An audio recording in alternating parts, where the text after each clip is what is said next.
আমার পিঠা বানানো শেষ, ঠিক আছে। এখন আমি আর আয়শা খাবো। আয়শা, আসসালামু আলাইকুম। কি অবস্থা, কেমন আছেন? পৃথিবীর সবচাইতে সুখী মানুষ, ভালো মানুষ, কাজে আসে নাই, ঠিক আছে। আমাকেও এই বাসায় আসার পরে তারপরের দিন কপিলের ছোট বোনের বাসায় নিয়ে গেছে। সেখানে 2 দিন রাখছে। হ্যাঁ, নিজের বাসার শাশুড়ির বাসার যত সব কামা চলো করাইছে ওর দিয়ে। ইসমিন জিদ্দা সুগল বেদ ইসমিন জিদ্দা সুগল বেদ আমি না যাই নাই কইলাম, মানে নিজের বাসার কাম করাইছে, শাশুড়ির বাসায় কাম করাইছে। 2 দিন কাম করায় ওই যে এক গাঁটটি কাপড় চুপড় দিছে, পুরেন কাপড় চুপড় যেগুলা আগে ব্যবহার করছে ওইগুলা দিছে, আর বাটার বম রুটি কিনে আইনে আবার মায়ের বাড়ি দিয়ে গেছে।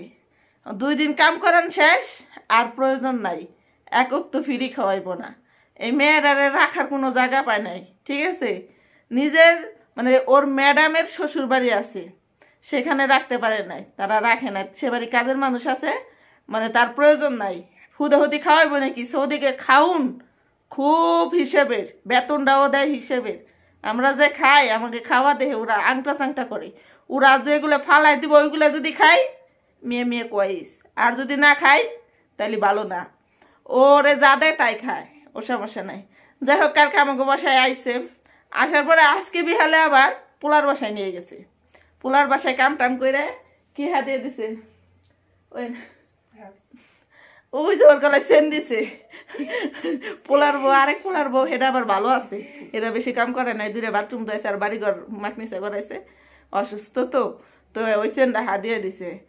আমগো বাসায় আইসে, এনে 2জনে বসে দিছে। আমগো বাসায় আবার আমি ওর কাম করাই নাই। এ বাসায় ও বাসায় কাম করে ওর কষ্ট, ঠিক আছে, জীবনটা তেনা তেনা হয়ে গেছে। আমাকে বাসায় আইসে আমি করি কি, আমার কাম আমি তুই করি, ওরে কই না। ওরে খালি খাওয়ার সময় ডাক দেই, আর কিছু না। ও বসে বসে মোবাইলে টিপে কখন করবো। এ বাসায় যদি 4 ঘন্টা থাকে, আবার 3 ঘন্টার জন্য 2 দিনের জন্য অন্য বাসায় নিয়ে যায়। আর ওর ম্যাডাম গেছে আমার কপিলের বাসায় রিয়াদে ডাক্তার দেখানোর জন্য। মেয়ে আর ম্যাডামে গেছে 4টা পোলা নাকি 5টা পোলো যে শ্বশুর বাড়ি থুয়ে গেছে। এখন আজকে 2জনে চা বিস্কুট খাইছি। চা বিস্কুট খায় এ পর্যন্ত ভাত খাই নাই। ও খাইছে অনেক কিছু, 2বার করে চা বিস্কুট খাইছে। তারপরে আটা জাল দিছিল, মানে ঘি দিয়ে ওই আটা খাইছে, ফল খাইছে। আবার ওই বাসায় কাজে গেছিল, রুটি দিয়েছিল। আমি 3টে বাজে চা বিস্কুট খাইছি ওর হাতে, হে খাওয়াই। এখন আমি মানে ভাতের চাউল ভিজেছি সিটুটি পিঠা বানাবো। তো ও আর 3 মাস আছে, ঠিক আছে। ওর 3টে 4টে বাচ্চা, কাম বিদ তালাতা কুলুবিদ, 3টে মেয়া, ঠিক আছে, পোলা নাই। কিন্তু ওরা দেখা যায় মানুষটা ছোট, ঠিক আছে। মাশাআল্লাহ খুব ভালো মানুষ। ওর কাম কইতে দেরি আছে, ও ধরতে দেরি নাই। বরকা বিন্দা হাসবি, আমি হইলো 2 ঘন্টা গেগুমেগি করি, যাইতেছি খায় নই এই ডে একটু পরে। কিন্তু ওর আর আলসি নাই, এ বাসায় ও বাসায়। যাই হোক, চলে যাইব এই 3 মাস, আর মনে হয় দেখাইব না। বান্ধবী আমার চাইতে বেশি মোবাইল খোর, ঠিক আছে। মানে ও যতটুকু সুযোগ পায় মোবাইলের ফুলে চায় থাকে। আর এই যে উটের মাংস দিয়ে খেপসা রান্না করুম, মাংস এখন পর্যন্ত আনে নাই। নিয়ে আসছে, কলা নিয়ে আসছে। 8 দিন আগে কপিলের মা এগুলা ফ্রিজে থুয়ে দিছিল, খাসি সেদ্ধ করছিল, তাই বেশি হয়েছিল, তাই খায়ও না ফালায়ও না। যদি কই খাবি না, কই ভালো ভালো, খাওয়ার খবর নাই। উটের মাংস খুব সুন্দর করে কষাই নিছি, ঠিক আছে। এখন হাঁড়ি থেকে এই যে এটার মধ্যে তুলে ওভেনে দেব, আর এটার মধ্যে চাউল দেব।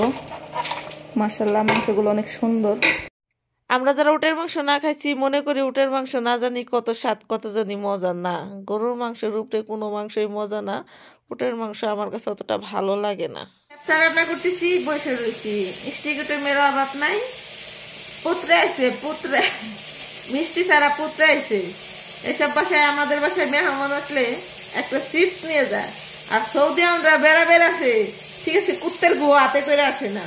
ওরা এমন কিপ্টের কিন্তু মেয়ে হওয়া নাইলি মনে করে পিস সাবাইছে, কোনে গাফা কোনে চা কি খাওয়ান দেব, কি খাইব। কিন্তু মেয়ের বা নাইলি 2টা টেহা খরচ করে আসে না। এবারে বুইরা মানুষ না, যে বয়স্ক মানুষ, যেসব মানুষ এই বাসার মধ্যে আছে, অন্তত বয়স্ক মানুষ যে বাড়ি আসে এবারে খাওয়ানোর অভাব নাই। একটা করে জিনিস হাতে করে আনলি বুড়ি বুড়ি খাওয়ার অভাব নাই। কিন্তু পোলারা, মেয়েরা, নাতি নাতি স্ত্রী কুটুম আর কোথাও কম নাই। খাই তো বট গাছের শেকড়ের মধ্যে কেউ জীবনে 2 টাকার একটা লজিংও নিয়ে আসবো না বুড়ে বুড়ির জন্য। এ হচ্ছে সৌদি আরবের মানুষ। বাঁচতে বাঁচতে না খাই আমার যে আরেক ভাই চুহি দেখবো না, চায় দেখবো না। যার জামাই কামাই করে হে বড় লোক, বুড়িটা যা কামাই করে বুড়ি তাতে বড় লোক। পোলা গেটাও দেয়া বুড়ি খায় না, ঠিক আছে? পোলাটা 2 টাকাতে হেল্প করে না, খালি কপিলে আমার আইনে দিতে এই বাসার মধ্যে কাজ করি।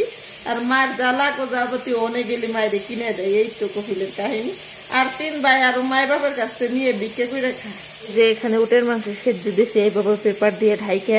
তো এই চাউলগুলো বিকালে ভিজে রাখছিলাম পিঠে বানানোর জন্য, সিটরুটি।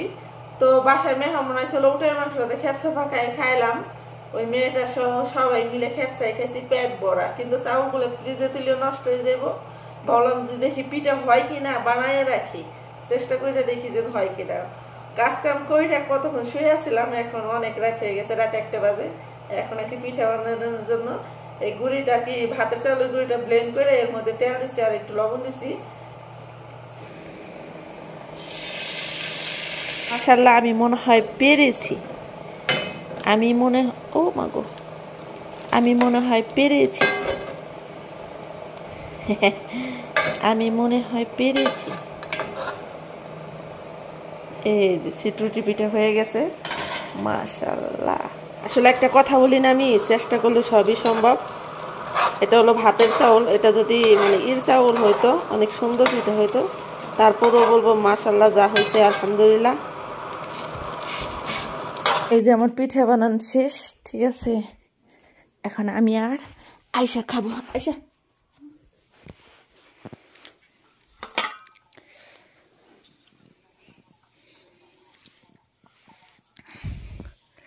মাশাআল্লাহ, এই যে কত সুন্দর পিঠা বানাইছি, সিটরুটি পিঠা অসাধারণ হয়েছে। এই সিরিজ যে মোবাইলটা দেখবো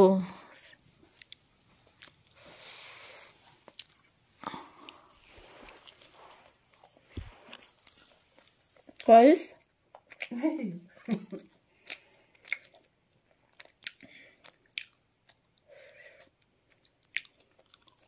معلوم هذا ايش هذا؟ معلوم هذا؟ معلوم؟ ايش هي؟ هذا رز. رز. بص كيف انا